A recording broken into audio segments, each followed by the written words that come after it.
بسم اللہ الرحمن الرحیم۔ السلام علیکم ورحمۃ اللہ وبرکاتہ۔ الحمد للہ رب العالمین وصلی اللہ وسلم علی نبینا محمد وعلی آلہ وصحبہ اجمعین ومن تبعہ بإحسان الی یوم الدین، اما بعد۔ محترم حضرات، 9ویں پارے کی تفسیر کا خلاصہ پیش کیا جا رہا ہے۔ 9ویں پارے کے آغاز میں بلکہ 8ویں پارے کے اخیر میں مختلف انبیاء کرام کا تذکرہ کیا گیا، اور وہی سلسلہ 9ویں پارے کے شروع میں بھی چلا آ رہا ہے۔ مختلف انبیاء کرام ہود، صالح، شعیب علیہم السلام اپنے اپنے زمانے میں اپنے اپنے علاقوں کو کور کرنے کے لیے اللہ تعالیٰ نے ان انبیاء کرام علیہم السلام کو مبعوث فرمایا۔ انبیاء کرام، ان کی جو دعوت کی زندگی ہے، دعوتی زندگی کو ہم 2 حصوں میں تقسیم کر سکتے ہیں۔ ایک جس کا تعلق تمام انبیاء کرام کے ساتھ ہے، قطع نظر وہ کس علاقے کے لیے آئے تھے، کس زبان میں انہوں نے کام کیا، کس زمانے میں وہ تشریف لائے، مگر تمام انبیاء کرام کی دعوت کا مرکزی پوائنٹ اللہ کی توحید کی طرف دعوت دینا تھا۔ تمام انبیاء کرام کی دعوتی زندگی میں یہ مرکزی نقطہ آپ کو ملے گا۔ یا قوم اعبدوا اللہ ما لکم من الہ غیرہ، اے میری قوم، اے میرے لوگو، تم ایک اللہ کو چھوڑ کر کسی اور کی بندگی نہ کرو۔ تمام انبیاء کرام کی دعوت میں اللہ تعالیٰ کی توحید کا یہ جو مرکزی نقطہ ہے، سب میں آپ کو ملے گا، پہلے نبی سے لے کر آخری نبی تک۔ اور اس کے بعد پھر حالات کے مطابق انہوں نے اپنے اپنے زمانے کی ضرورت اور حالات کے لحاظ سے بھی بات کی، مگر یہ جو دوسرا حصہ ہے، ظاہر ہے کہ ضرورت، زمانہ اور وہ جغرافیائی پس منظر کے لحاظ سے ان کی مساعی مختلف ہوئی۔ جیسے آپ دیکھیے، شعیب علیہ السلام کی قوم اور بستی میں جو بڑی پرابلم تھی، وہ لین دین، ناپ تول، تجارت، کاروبار، اس سلسلے میں دھوکہ بازی۔ تو حضرت شعیب نے توحید کے بعد اس نقطے پر بہت زیادہ زور دیا۔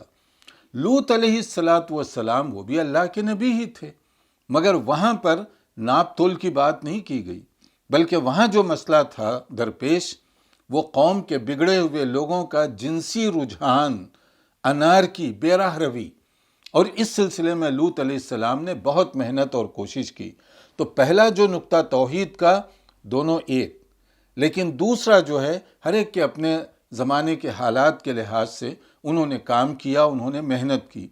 اس میں ہم سب کے لیے جو پیغام ہے وہ یہ کہ داعی کے لیے ضروری ہے، عالم دین کے لیے ضروری ہے، ایک مسلمان کے لیے ضروری ہے کہ وہ توحید کی عظمت کو پہلے سمجھے، اپنے ایمان اور عقیدے کو نکھارے، صاف ستھرا بنائے، اور اس کے بعد جس جگہ پر ہم رہتے ہوں، ماحول، ارد گرد کے حالات، اس پر بھی ہماری نظر ہونی چاہیے، ورنہ یہ نہ ہو کہ زمانے کے مسائل کچھ اور ہیں، خطیب صاحب اور امام صاحب جو ہے کسی اور دنیا میں بس رہے ہوں، وہ ان کی باتیں کچھ اور انداز کی باتیں ہوں، محسوس ہو لوگوں کو کہ آپ اسی دنیا میں رہتے ہیں اور آپ لوگوں کے مسائل کو سمجھتے ہیں، اور انہیں آپ کوئی حل پیش کر رہے ہیں، ان کے مسائل، ان کے پرابلمز کا، ان کے ایشوز کو آپ صحیح انداز سے ڈیل کر رہے ہیں۔ یہ انبیاء کرام کی دعوت کا انداز ہے۔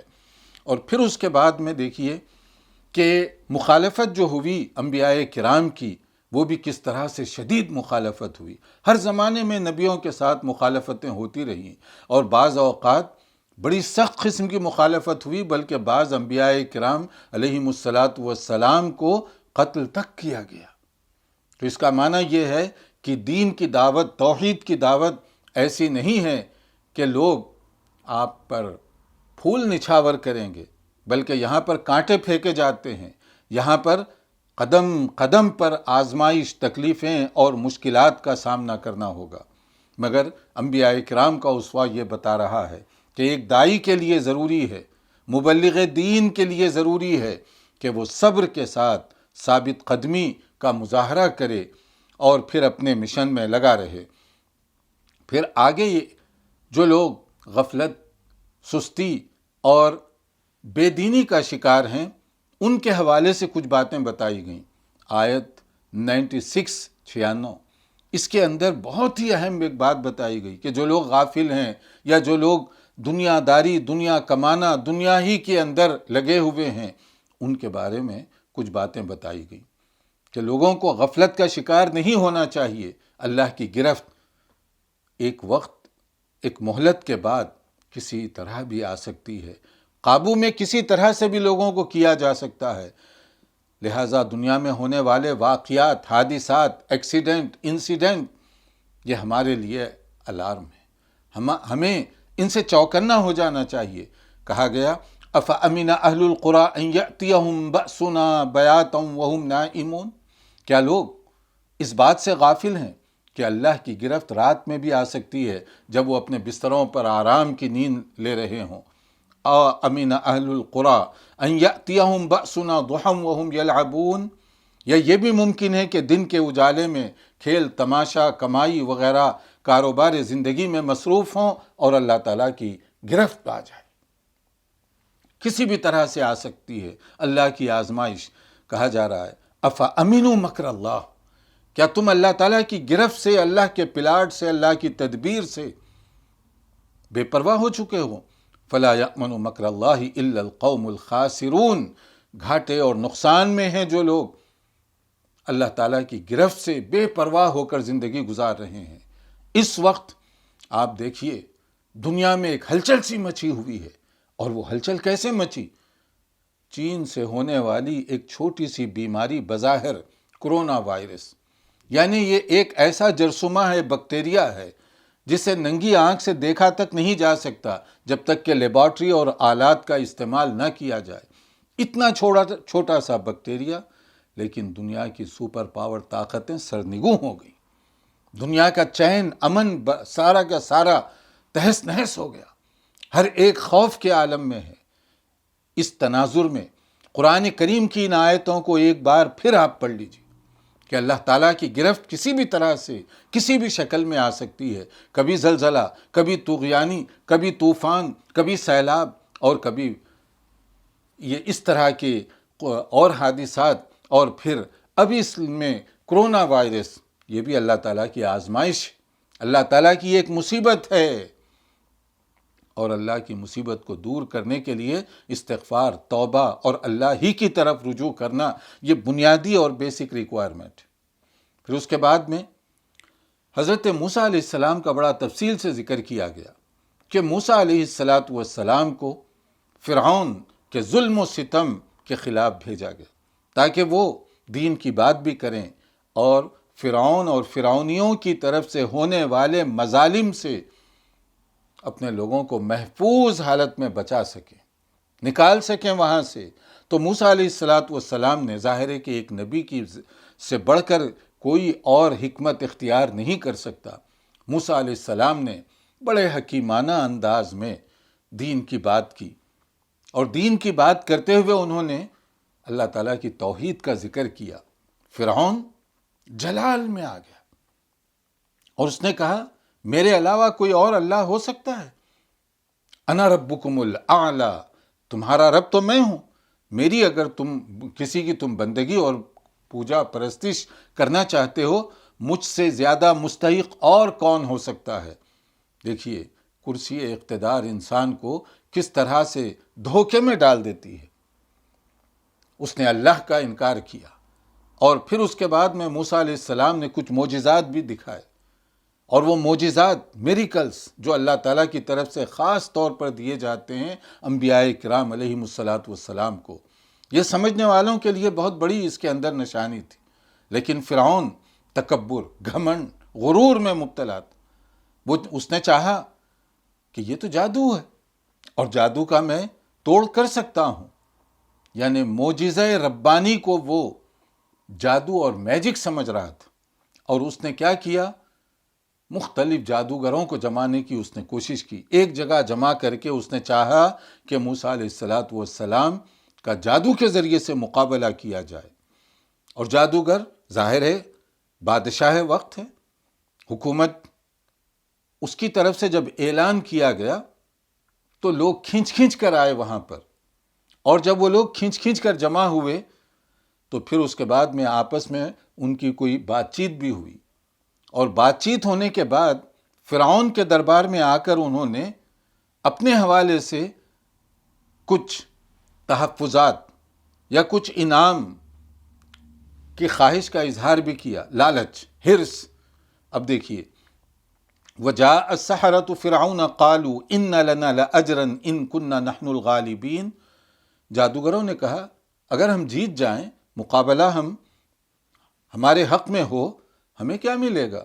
مقابلہ تو تمہارا اور موسیٰ کا ہے، ہم بیچ میں کیوں کودیں؟ ویسے ہی اگر ہم بیچ میں آ رہے ہیں تو پھر ہمیں کیا فائدہ ہوگا اس کا؟ تو فرعون، دیکھیے یہ حرص، لالچ، دنیا داری ہے، اور دوسری طرف فرعون وہ بھی سیاسی رہنما تھا، کوئی کچی گولیاں کھیلی ہوئی نہیں تھیں وہ۔ اس نے کیا کہا؟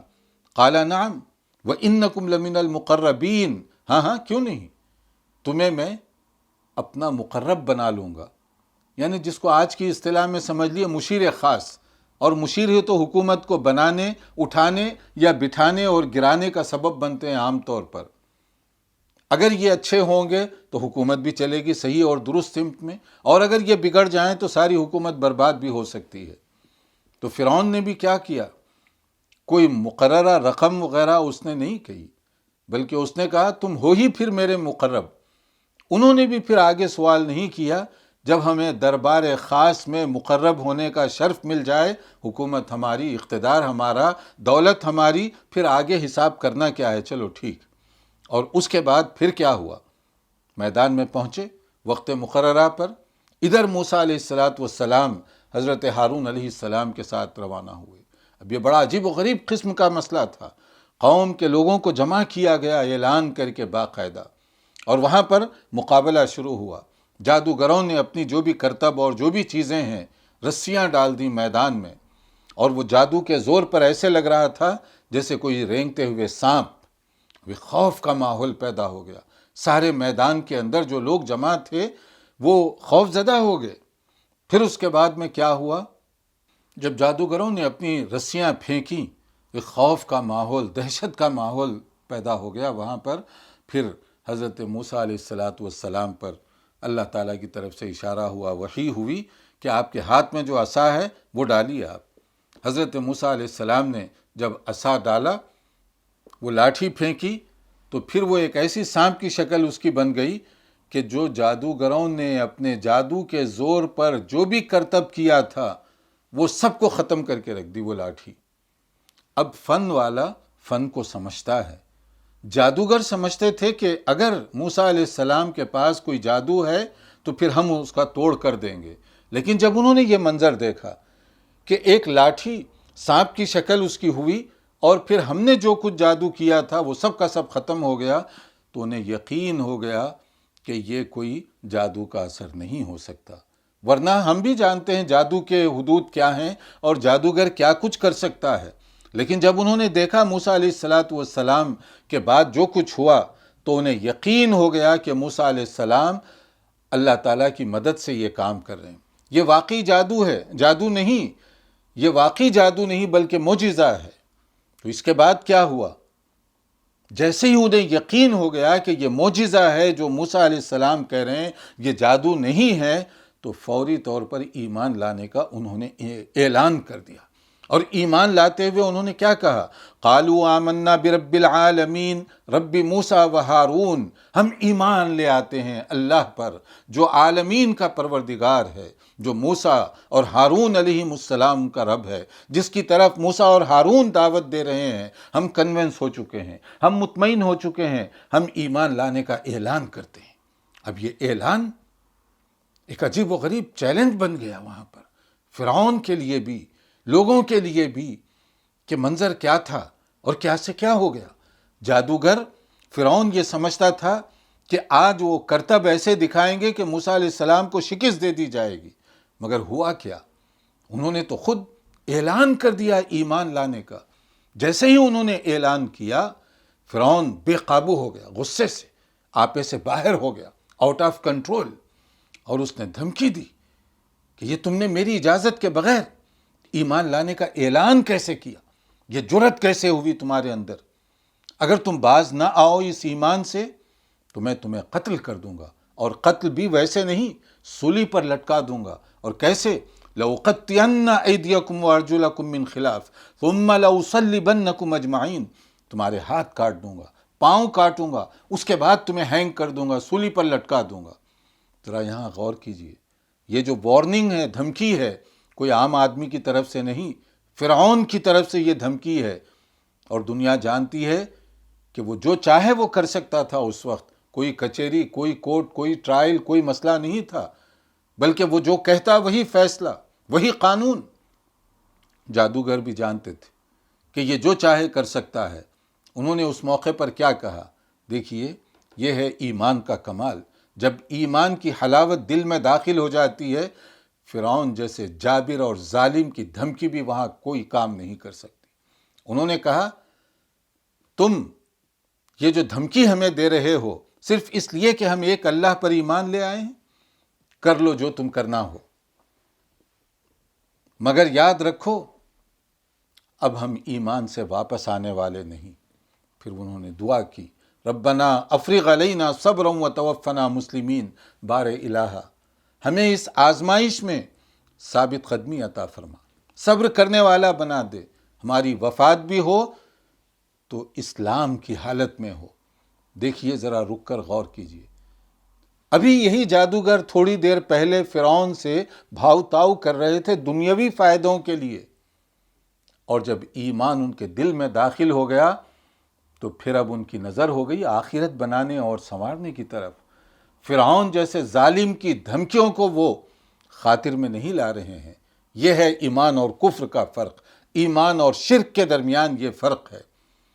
اس سے ایک اور بھی ہمیں پوائنٹ سمجھنا چاہیے اس واقعے سے، کہ واقعہ ایک ہے مگر دو کردار سامنے آ رہے ہیں اس کے۔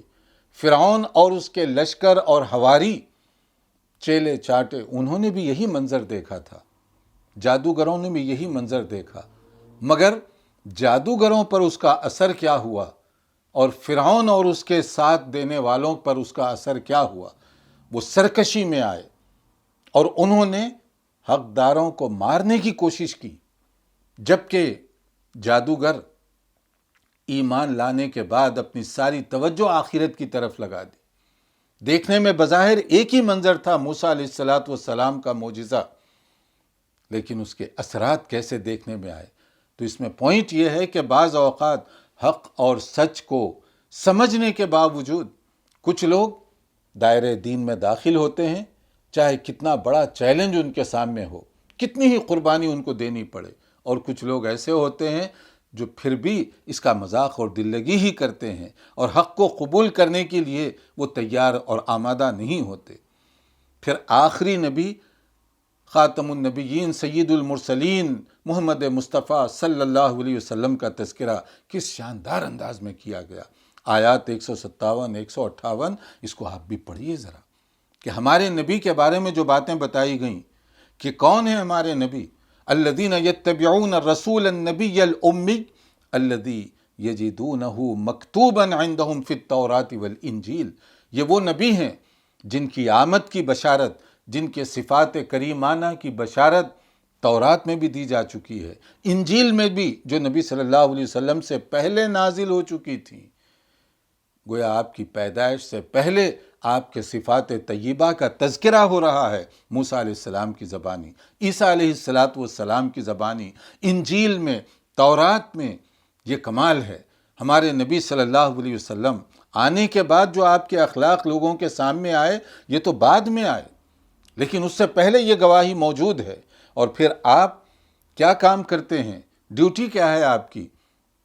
یأمرہم بالمعروف وینہاہم عن المنکر، امر بالمعروف، خیر کا پرچار، شر سے لوگوں کو روکنا، اور وَيُحِلُّ لَهُمُ الطَّيِّبَاتِ وَيُحَرِّمُ عَلَيْهِمُ الْخَبَائِثَ، پاکیزہ حلال چیزوں کو جائز فرماتے ہیں، حلال اور پاکیزہ، اور جو خبائث ہیں، بری چیزیں، گندی چیزیں، نجس چیزیں، اس سے روکتے ہیں، کیونکہ جو خبیث چیز ہے، جو گندی چیز ہے، وہ سراسر نقصان دہ ہے۔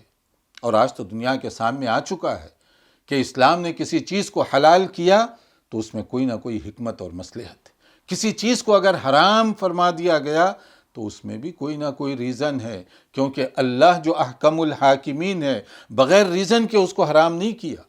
اور پھر رسول اکرم صلی اللہ علیہ وسلم کا ایک اور کام بتایا گیا، وَيَضَعُ عَنْهُمْ إِصْرَهُمْ وَالْأَغْلَالَ الَّتِي كَانَتْ عَلَيْهِمْ، لوگوں کے اوپر جو بوجھ تھا، جو طوق تھا مختلف جاہلیت کا، ان کے رسم و رواج کا، جو زنجیریں ان کے قدموں میں ڈالی ہوئی تھی لوگوں کے، یعنی لوگوں کو لوگوں کا غلام بنا دیا گیا، انسانوں کو انسان کا غلام بنا دیا گیا۔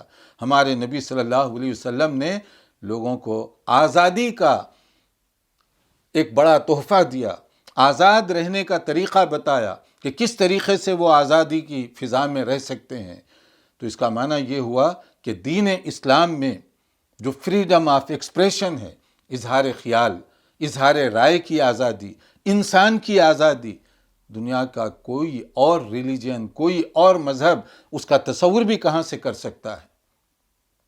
اسی لیے آپ صحابہ کرام کے دور کو دیکھ لیجئے، خاص طور پر خلفائے راشدین کے زمانے میں خلیفہ وقت، حاکم وقت، اور پھر کوئی چھوٹا نہیں، چھوٹے علاقے کا حاکم نہیں، عمر بن خطاب رضی اللہ تعالیٰ عنہ کے دور میں ریاست اسلامی کے حدود کہاں سے کہاں پہنچے ہوئے تھے، مگر فریڈم آف ایکسپریشن، اظہار خیال، وہ جو اسلام نے عطا فرمایا تھا لوگوں نے کیسے عمل کیا۔ اتنے بڑے خلیفہ وقت، ان سے ایک بڑھیا راستے میں اگر کوشچن کر رہی ہے تو اس کو حق ہے اس کا۔ ایک عام آدمی بدو اور گنوار ایک سوال کرتا ہے یا آبجیکشن کرتا ہے تو اس کو اس کا اختیار دیا جا رہا ہے۔ آج دنیا کیا اس کا کوئی تصور بھی کر سکتی ہے کہ دنیا کے سپر پاور کو ایک عام آدمی چیلنج کر دے؟ بلکہ آج تو یہ حالت ہے، جو لوگ یہ دعویٰ کرتے ہیں اظہار خیال کی آزادی کا، وہاں تو آپ کی نیت کی بھی سزا دی جاتی ہے۔ اس وقت وہ کنٹریز، وہ علاقے جو اپنے آپ کو کہتے ہیں کہ ہم بہت متمدن ہیں، ترقی یافتہ ہیں، دی موسٹ سویلائزڈ کنٹریز اور نیشنز کا دعویٰ کرنے والوں کا حال یہ ہے کہ بعض اوقات صرف نیت کی سزا دی جا رہی، عمل نہیں کیا، کام بھی کچھ نہیں کیا، مگر قیاس کیا جاتا ہے کہ اس کو موقع ملتا تو یہ کام کرے گا، لہٰذا اس کو پکڑو اور اندر کر دو۔ یعنی فریڈم آف ایکسپریشن جب تک ان کی مرضی کی بات بتائیں، جب ان کی مرضی کے خلاف کوئی بات ہو تو نہیں۔ پڑھیے ہمارے نبی کی سیرت کو، دیکھیے صحابہ کرام اور خلفائے راشدین رضی اللہ تعالیٰ عنہم کے دور کو، کہ وہاں پر جو اظہار خیال کی آزادی ہے، کس طریقے کی آزادی وہاں پر دی جاتی رہی۔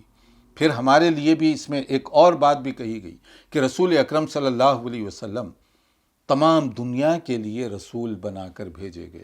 قل یا ایھا الناس انی رسول اللہ الیکم جمیعا، کہ آپ اعلان فرما دیجئے کہ آپ تمام لوگوں کے لیے رسول بنا کر بھیجے گئے ہیں۔ اس کا مطلب یہ ہوا کہ حضرت محمد صلی اللہ علیہ وسلم کی بعثت کے بعد کامیابی کے لیے ضروری ہے کہ ہم آپ کی اطاعت اور اتباع کریں، چاہے ہم عرب ممالک میں ہوں، ایشیائی ممالک میں ہوں، یا افریقہ کے جنگلات میں رہتے ہوں، یا پھر مغربی ممالک میں رہ رہے ہوں۔ ہر ایک کے لیے ضروری ہے کہ وہ آخری رسول پر ایمان لائے اور آخری رسول کی شریعت کے مطابق زندگی بسر کرے۔ اسی کے لیے کامیابی ہے آخرت کی، اسی کے لیے نجات ہے آخرت میں۔ اور پھر اس کے بعد ہمارے نبی صلی اللہ علیہ وسلم کے بعد اہل کتاب موسیٰ علیہ السلام کا چونکہ تذکرہ ہو رہا تھا، تو ان یہودیوں میں جو بگاڑ پیدا ہوا اس کا ایک یہاں پر بتایا گیا کہ وہ کیسی کیسی شرارتیں کیا کرتے تھے۔ ان سے منع کیا گیا، خاص دن یعنی ہفتے کا دن سیٹرڈے، اس کے اندر شکار مت کرو، لازماً کرتے تھے، جا کر ہیلے بنا لیے، شریعت میں حرام اور حلال کو ہیلا اور مذاق کا ذریعہ بنائے، اور اپنی مرضی سے جس چیز کو چاہے حلال کرتے، جس چیز کو چاہے حرام کرتے ہیلوں کے ذریعے سے۔ تو ان پر کس طرح سے اللہ تعالیٰ کی گرفت ہوئی اس کا یہاں پر ذکر کیا گیا۔ پھر آگے 179 میں بتایا یہ جا رہا ہے کہ جب حق اور صداقت کی بات آ جائے تو اس کو قبول کر لینا چاہیے، اس میں تردد کرنا، ہیزیٹیشن اور یہ چیزیں جو ہے کامیاب انسان کے لیے درست نہیں ہے۔ جب صحیح بات مل جائے اس کو قبول کر لیجئے۔ کہا گیا وَلَقَدْ زَرَعْنَا لِجَهَنَّمَ كَثِيرًا مِّنَ الْجِنِّ وَالْإِنسِ لَهُمْ قُلُوبٌ لَا يَفْقَهُونَ بِهَا وَلَهُمْ أَعْيُنٌ لَا يُبْصِرُونَ بِهَا وَلَهُمْ آذَانٌ لَا يَسْمَعُونَ بِهَا۔ کچھ ایسے لوگ ہیں کہ وہ ان کے پاس سوچنے سمجھنے کی صلاحیت نہیں ہے، دیکھنے کی صلاحیت نہیں ہے، سننے کی صلاحیت نہیں ہے، یعنی آنکھ بھی ہیں، دل اور دماغ بھی ہے، کان بھی ہیں، مگر جو چیزیں سننے والی ہیں وہ نہیں سن رہے ہیں، جو دیکھنے والی چیزیں وہ نہیں دیکھ رہے ہیں، جو سمجھنے والی چیزیں وہ نہیں سمجھ رہے ہیں۔ تو ان کی مثال کیا ہے؟ اولئک کالانعام بل ہم اضل۔ ان کی مثال تو چوپائے اور جانوروں کی مثال ہے۔ اللہ تعالیٰ نے ان کو قوت فیصلہ عطا فرمایا، اللہ تعالیٰ نے سوچنے سمجھنے کی صلاحیت عطا فرمائی، حق کو نہیں سمجھتے، حق ان کو دکھائی نہیں دے رہا ہے، حق اور صداقت کی بات سنائی نہیں دے رہی ہے، تو پھر اس کا مطلب یہ ہوا کہ یہ چوپائے اور مویشیوں سے بھی گئے گزرے ہیں۔ تو اس میں پیغام کیا ہے؟ اس آیت کریمہ میں پیغام یہ دیا جا رہا ہے کہ ہمیں چاہیے کہ اپنی آنکھیں کھلی رکھیں۔ کس کے لیے؟ سچ اور حق کو پہچاننے کے لیے۔ دل اور دماغ کے دروازے کھلے رکھیں تاکہ دلیل اور ثبوت کی بنیاد پر ہم اللہ کی وحدت توحید کو سمجھیں، دین کی حقانیت کو سمجھیں، اس کو قبول کرنے والے بنیں۔ کان ہم اپنے ہمیشہ سے کھلے رکھیں۔ کس لیے؟ حق سننے کے لیے، سچی بات سننے کے لیے، لیکن حق کے خلاف کوئی بات سننے کے لیے نہیں۔ یہاں الٹا ہوتا ہے، ہر وہ چیز جو دین سے دور کرنے والی ہو اس کو دیکھ بھی رہے ہیں، اس کو سن بھی رہے ہیں، اور دنیا کمانے کے لیے عقل بھی استعمال کر رہے ہیں، مگر آخرت بنانے، جنت حاصل کرنے کے لیے، اللہ کی رضا اور خوشنودی کے لیے ہمارے پاس وقت تک نہیں ہے۔ تو یہ آیت ذرا پڑھ لیجیے، ان کے بارے میں کیا کہا جا رہا ہے۔ اور پھر آگے 180 اس میں اللہ تعالیٰ کی حوالے سے بتایا گیا کہ اللہ کی مختلف صفات ہیں، جیسے اس کی شان ہے، اس کے مطابق اس کی صفات ہیں۔ وَلِلَّهِ الْأَسْمَاءُ الْحُسْنَى فَادْعُوهُ بِهَا۔ اللہ تعالیٰ کو تم پکارو اس کے اسماء حسنہ کے ذریعے سے، اس کے صفات کے ذریعے سے اس کو یاد کرنے کی تم کوشش کرو۔ مگر یاد رکھیے اللہ کی صفات، ایٹریبیوٹ آف اللہ سبحانہ و تعالی، اس میں اپنی طرف سے کمی بیشی کرنے کی کوئی جسارت نہ کرے۔ اللہ کی صفات یعنی اللہ تعالیٰ رزاق ہے، یقین ہے، ایمان ہونا چاہیے ہمارا۔ اللہ کے ہاتھ ہیں، لیکن جیسے اللہ کی شان ہے اس کے مطابق۔ اللہ دیکھ رہا ہے، مگر کیسے؟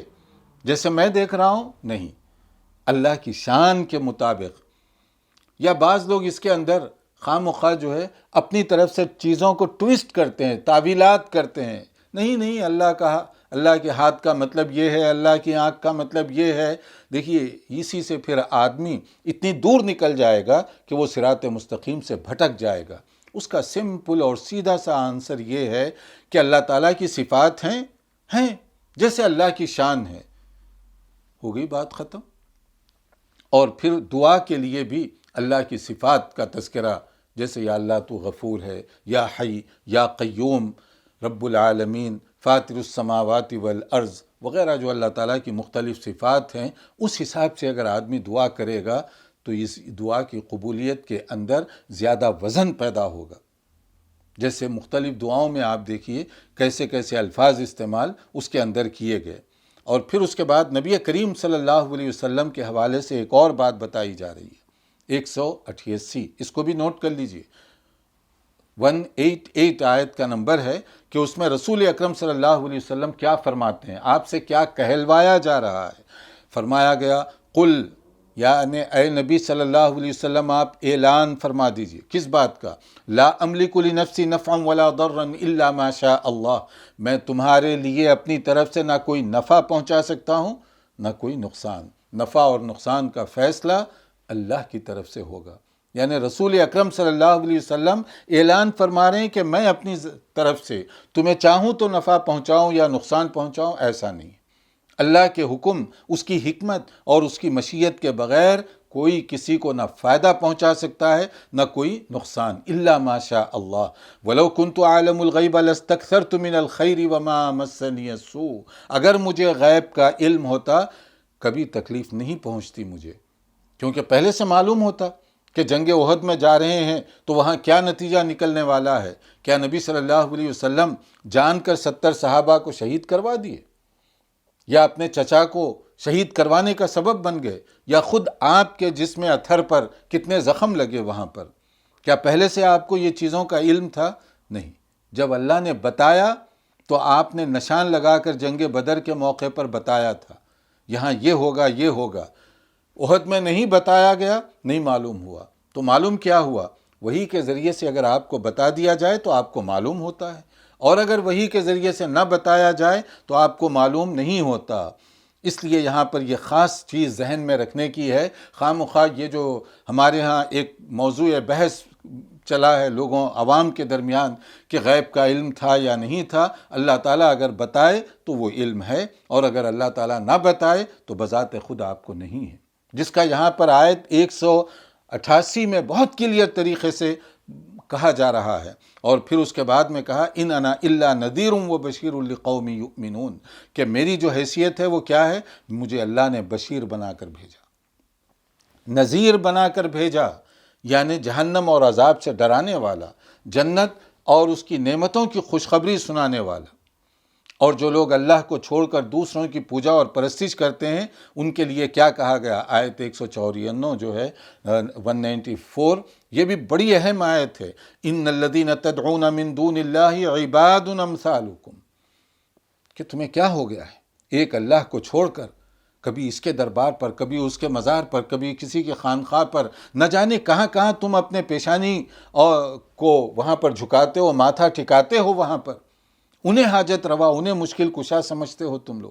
تو کہا کیا جا رہا ہے کہ یہ بھی تو بندے ہیں جو گزر چکے اپنے وقت کے، یہ نیک تھے یا جیسے بھی تھے، ان کے اعمال کے ساتھ وہ گزر گئے دنیا چھوڑ کر، اور اگر تم ان کو پکارو گے فَادْعُوهُمْ فَلْيَسْتَجِيبُوا لَكُمْ، دیکھو وہ جواب دیتے ہیں کیا۔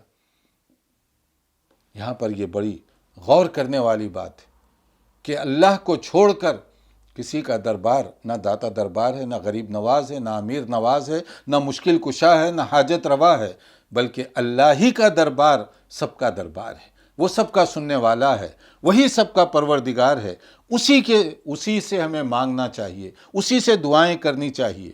اور اگر کبھی انسان کو مسائل کے سمجھنے میں کوئی دشواری ہو، شیطان کسی چیز میں آ کر دھوکہ دے رہا ہو، تو پھر کیا کرنا چاہیے؟ کیونکہ شیطان کا وار کہیں سے بھی ہو سکتا ہے، حتیٰ کہ قرآن کریم پڑھتے ہوئے بھی شیطان آدمی کو دھوکہ دے سکتا ہے، تو ہمیں اس کا علاج بتایا گیا۔ توڑ وَإِمَّا يَنزَغَنَّكَ مِنَ الشَّيْطَانِ نَزْغٌ فَاسْتَعِذْ بِاللَّهِ إِنَّهُ سَمِيعٌ عَلِيمٌ، کہ اگر کبھی تمہیں شیطانی حملہ دکھائی دے کہ شیطان وسوسہ ڈال رہا ہے، کوئی اس طرح دل میں برے خیالات آ رہے ہیں، تو پھر اعوذ باللہ من الشیطان الرجیم پڑھ لیا کریں۔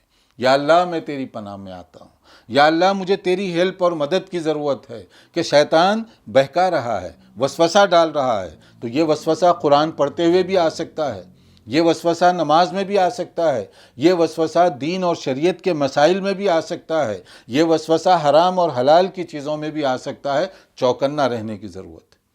پھر قرآن مجید پڑھتے ہوئے اس کا طریقہ بتایا گیا، ادب، اور کیئرفل ہو کر اس کو سنیے، کیونکہ یہ کتاب کوئی قصے کہانیوں کی کتاب نہیں ہے، بلکہ یہ ہدایت نامہ الہی ہے، اللہ رب العالمین کی طرف سے نازل کردہ یہ کلام ہے، تو اس کو عزت اور ادب کے ساتھ سنیے۔ کہا گیا وَإِذَا قُرِئَ الْقُرْآنُ فَاسْتَمِعُوا لَهُ وَأَنصِتُوا لَعَلَّكُمْ تُرْحَمُونَ، جب قرآن کی تلاوت ہو تو اطمینان سے سنو، توجہ دو اس کا اوپر۔ زمانے جاہل جب مشرکین کیا کرتے تھے، رسول اکرم صلی اللہ علیہ وسلم جب تلاوت فرماتے کبھی اتنا شور کرتے کہ لوگ آرام سے آپ کی تلاوت سن نہیں پاتے تھے، ڈسٹرب کرنے کے لیے، خلل اندازی کرنے کے لیے، لوگوں کی توجہ ادھر ادھر کرنے کے لیے۔ تو کہا گیا کہ توجہ کے ساتھ سنو قرآن کریم۔ تو یہاں پر کچھ لوگوں نے اس آیت سے ایک عجیب سا مسئلہ نکالنے کی کوشش کی کہ سورہ فاتحہ نماز میں پڑھیں یا نہ پڑھیں، یا کس طرح نماز پڑھیں۔ دیکھیے، نماز کے احکام، نماز کے مسائل اپنی جگہ پر ہیں۔ یہ جو آیت ہے اس کا نماز کے احکام اور مسائل سے نہیں، اس کا عام طور پر چاہے وہ نماز کے اندر ہو یا نماز کے باہر ہو، ادب بتایا گیا قرآن کریم کی تلاوت کا، قرآن کریم کی سماعت کا کہ توجہ کے ساتھ، خشوع اور خضوع کے ساتھ سمجھنے کی کوشش کرتے ہوئے آپ قرآن کریم پڑھیے، یہ ایک ادب بتایا گیا۔ باقی نماز کے جو مسائل ہیں، نماز کے جو احکام ہیں، وہ رسول اکرم صلی اللہ علیہ وسلم نے بہت تفصیل کے ساتھ بتا دیے۔ لہٰذا اگر ہم کوئی مسئلہ سمجھنا چاہتے ہیں تو پہلے دیکھنا پڑے گا کہ رسول اللہ صلی اللہ علیہ وسلم نے اس آیت کا مطلب کیا بتایا۔ صحابہ کرام جو ہم سے زیادہ دین کو سمجھتے تھے، براہ راست انوار رسالت کی کرنیں ان کے سینوں کو منور کر رہی تھیں، انہوں نے اس کا کیا مطلب سمجھا، اسی کو ہم بھی سمجھیں، اسی طریقے سے سمجھیں اور اسی کے مطابق عمل کرنے کی کوشش کریں۔ نماز میں سورہ فاتحہ پڑھنے یا نہ پڑھنے کا اس آیت سے تعلق نہیں ہے، یہ آیت ایک عام حکم دے رہی ہے۔ پھر اس کے بعد میں سورہ انفال، اور سورہ انفال یہ بہت ہی اہم صورت ہے اس اعتبار سے کہ اس میں جنگ اور اس کے بعد کے کچھ مسائل کا ذکر کیا جا رہا ہے، خاص طور پر جنگ بدر کے حوالے سے۔ اور یہ آپ جانتے ہیں کہ اسلام کی یہ بہت ہی نازک اور بہت بڑی اہم جنگ تھی، پہلی جنگ، نازک جنگ، بہت اہم جنگ تھی۔ اور اہمیت اس کی اس لیے ہے کہ ایک طرف باپ ہے تو دوسری طرف بیٹا ہے، یعنی مسلمانوں کی صف میں باپ تو مشرکین کی صف میں بیٹا، یا دوسری طرف وائس ورثہ۔ اور یہ مخالفت کس بنیاد پر ہے؟ دین کی وجہ سے۔ کوئی آپس میں باپ بیٹے کی مخالفت نہیں ہے، ایک طرف شرک اور ایک طرف اسلام۔ تو اس اعتبار سے یہ بڑی نازک جنگ تھی، اہم اس لیے کہ اس میں کفار اور مشرکین کے سرغنے مارے گئے، اس اعتبار سے یہ بڑی اہم بھی ہوئی۔ پھر اس کے اندر کچھ مسائل بھی بتائے گئے، جیسے یہ ہے کہ آپ مال غنیمت وغیرہ اس کو کس طرح سے تقسیم کریں یا کیا کریں، اس کا آگے بھی ذکر آ رہا ہے، تو وہاں ہم اس کی تفصیل انشاءاللہ تعالی بیان کرنے کی کوشش کریں گے۔